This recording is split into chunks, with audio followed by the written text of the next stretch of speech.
ప్రాణం తీసిన కొబ్బరి నీళ్లు. దాహం వేస్తే మనం వెతికే మొదటి ఆప్షన్ ప్రకృతి ఇచ్చిన అమృతం కొబ్బరి నీళ్లు. కానీ అదే కొబ్బరి నీళ్లు ప్రాణం తీస్తాయని మీకు తెలుసా? తాజాగా కనిపిస్తున్న ఒక కొబ్బరి బోండం తాగిన కేవలం 26 గంటల్లోనే ఒక వ్యక్తి ప్రాణాలు గాలిలో కలిసిపోయాయి. వినడానికి నమ్మశక్యంగా లేకపోయినా డెన్మార్క్లో జరిగిన ఈ ఘటన ఇప్పుడు ప్రపంచాన్ని వణికిస్తోంది.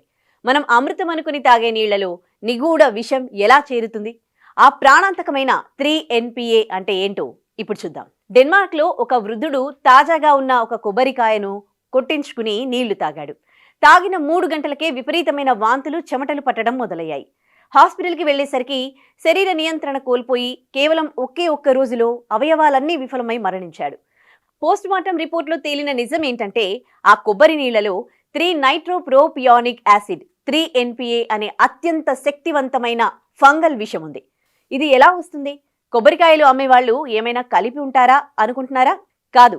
బయటకు కాయ తాజాగా కనిపిస్తున్నా పెంకుపై ఉండే సన్నని పగుళ్ల ద్వారా కొన్ని రకాల ఫంగస్ లోపలికి చేరుతుంది. ముఖ్యంగా కొబ్బరికాయలను సరైన పద్ధతిలో నిల్వ చేయకపోయినా, వేడి వాతావరణంలో ఉంచినా ఈ విషం తయారవుతుంది. ఇది నేరుగా మన మెదడును, నాడీ వ్యవస్థను దెబ్బతీస్తుంది. శ్వాస తీసుకోవడం కష్టమవ్వడం, మూర్ఛ రావడం, కిడ్నీలు దెబ్బతినడం వంటి లక్షణాలు కనిపిస్తాయి. కొబ్బరి నీళ్లు ఆరోగ్యానికి మంచివి, కానీ తాగే ముందు కొన్ని జాగ్రత్తలు తప్పనిసరి. నీళ్లు తాగేటప్పుడు కొంచెం పుల్లగా అనిపించినా, డిఫరెంట్ వాసన వచ్చినా వెంటనే పారేయండి.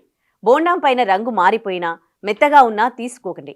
కొన్నిసార్లు ప్యాక్ చేసిన కొబ్బరి నీళ్లు పాశ్చరైజేషన్ చేస్తారు కాబట్టి అవి సురక్షితం కావచ్చు, కానీ నేరుగా కాయ నుంచి తాగేటప్పుడు మాత్రం చాలా జాగ్రత్తగా ఉండాలి. ముఖ్యంగా ప్రెగ్నెంట్ ఉమెన్, చిన్న పిల్లలు ఇలాంటి అపరిశుభ్రమైన కొబ్బరి నీళ్ల విషయంలో అప్రమత్తంగా ఉండాలి. ఈసారి మీరు కొబ్బరి నీరు తాగేటప్పుడు తప్పక ఇవి గమనించండి. మరి ఈ షాకింగ్ విషయంపై మీ అభిప్రాయం ఏంటి? కమెంట్ చేయండి.